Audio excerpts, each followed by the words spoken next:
नांदेडची पहिली वहिली 3D MRI machine जी देते हाय resolution images आणि तेही सामान्य MRI स्कॅन पेक्षा अत्यल्प दरात म्हणजे स्वस्त। आजच संपर्क साधा Durga 3D diagnostic centre, Rizwani tower, Toshniwal हॉस्पिटलच्या समोर, SBI बँकेजवळ, डॉक्टर्स लेन, नांदेड। संपर्क मोबाईल 9130096001।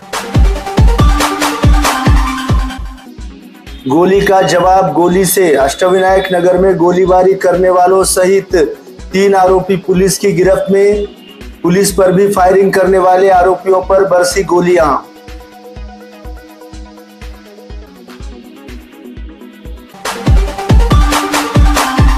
शहर के अष्टविनायक नगर में एक 68 वर्षीय रिटायर्ड बैंक कर्मी पर दिन दहाड़े गोलीबारी कर उनको लूटने वाले आरोपियों को पुलिस ने 12 घंटों के भीतर गिरफ्तार कर लिया है।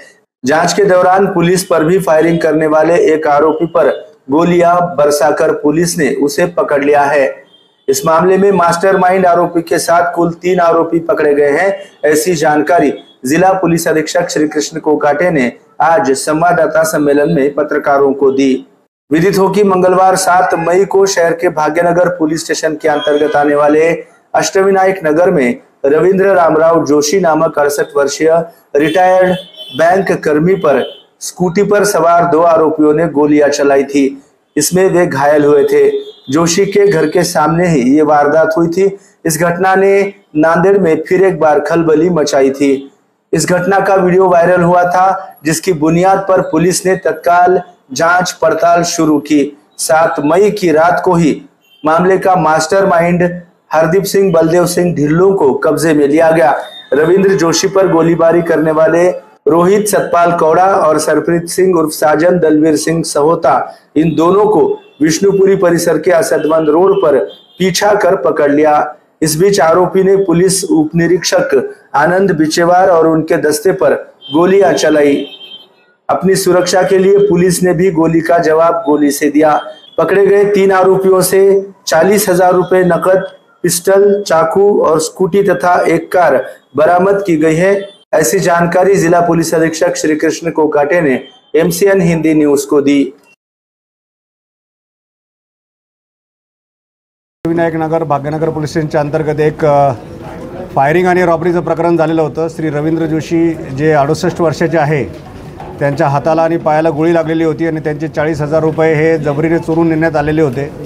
सदर प्रकरण हे 4 वाजता घडलेलं होतं आणि त्यानंतर माननीय विशेष पोलीस महानिरीक्षक श्री मावरकर सर, आम्ही सगळ्यांनी तिथे भेट दिली होती आणि वरिष्ठांनी दिलेल्या सूचनेप्रमाणे आम्ही टीम्स तयार करून त्याचा तपास करत होतो। या प्रकरणामध्ये एक छोटंसं व्हिडिओ फुटेज आम्हाला मिळालेलं होतं आणि त्या फुटेजच्या अनुषंगाने आणि बॅक ट्रेस करत आम्ही काही संशयित नावं निष्पन्न केली आणि त्यांना रात्रीच एकाला ताब्यात घेऊन त्याचा शोध घेतला। तर त्याची जी माहिती दिली त्याच्या आधारे त्याच्या इतर साथीदारांना शोध घेत असताना असर्जन भागामध्ये ते लपलेले असताना त्यांना अटक करण्यासाठी गेलेल्या आमच्या टीमवर त्यांनी त्यांच्या असलेल्या पिस्टलवरून फायर केलेलं होतं। तर त्याचा संरक्षणार्थ आमच्या अधिकाऱ्याने 2 राऊंड फायर केले। त्यामध्ये आरोपीला एका पायाला जखमी झालेला होता, त्याला तिथं ताब्यात घेऊन दवाखान्यात हलवण्यात आलं आणि दुसरा आरोपीसुद्धा ताब्यात घेण्यात आला। यामधून बाकीचे सगळे 3 आरोपी आम्ही आत्तापर्यंत अटक केलेले आहेत आणि यांच्याकडून एक पिस्टल, 40,000 रुपये रोख आणि 2 गाड्या जप्त केलेल्या आहे। यांचा उद्देश हा पैसे लुटण्याचा होता। यापैकी 2 जे आरोपी आहेत ते पंजाबहून 10 दिवसापूर्वी आलेले आहेत आणि एक इथला आरोपी आहे जो की ढाबा चालक आहे। यांचा उद्देश इझी मनी मिळवण्याचा होता। या अनुषंगाने आम्ही फक्त एवढंच सर्वांना आवाहन करतो की आपल्याकडे बाहेरून आलेले लोक हे का आलेले आहेत, कुठून आलेले आहेत, ते काय करतात, यावर थोडंसं आम्हाला सतर्कपणे कळवलं तर आपल्याला त्याच्यात फायदा होईल।